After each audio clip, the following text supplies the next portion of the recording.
কলকাতা থেকে পড়াশুনো শেষ করে গ্রামে ফিরে অপূর্ব প্রেমে মৃন্ময়ী নামে এক বুনো চঞ্চল মেয়ের।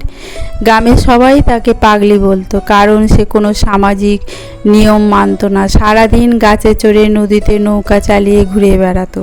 মায়ের অমত সত্ত্বেও অপূর্ব জেদ করে মৃন্ময়ীকে বিয়ে করে, কিন্তু বিয়ের পরেই বাঁধে বিপত্তি। চার দেয়ালে বন্দি জীবন এবং শ্বশুরবাড়ির শাসন মৃন্ময়ী মেনে নিতে পারে না।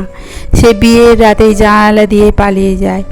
অপূর্ব বুঝতে পারে মৃন্ময়ীর মন এখনও ভালোবাসার গভীরতা বোঝার মতো পরিণত হয়নি। তাই সে জোর না করে তাকে নিজের মতো ছেড়ে দিয়ে একা কলকাতায় চলে যায়। অপূর্ব চলে যাওয়ার পরেই ঘটে যায় জাদুকরী পরিবর্তন।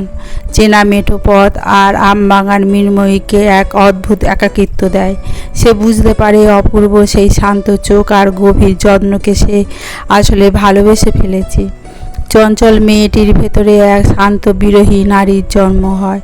একদিন রাতে অপূর্ব যখন কাউকে না জানিয়ে গ্রামে ফিরে নিজের ঘরে ঢোকে, সে দেখে মৃন্ময়ী বিছানায় বসে কাঁদছে। অপূর্বকে দেখা মাত্রই মৃন্ময়ী তার পা জড়িয়ে ধরে বলে, আমাকে আর কোনো দিন ফেলে যেও না। এভাবেই মৃন্ময়ীর বুনো শৈশবের সমাপ্তি ঘটে এবং এক গভীর দাম্পত্য প্রেমের শুরু হয়।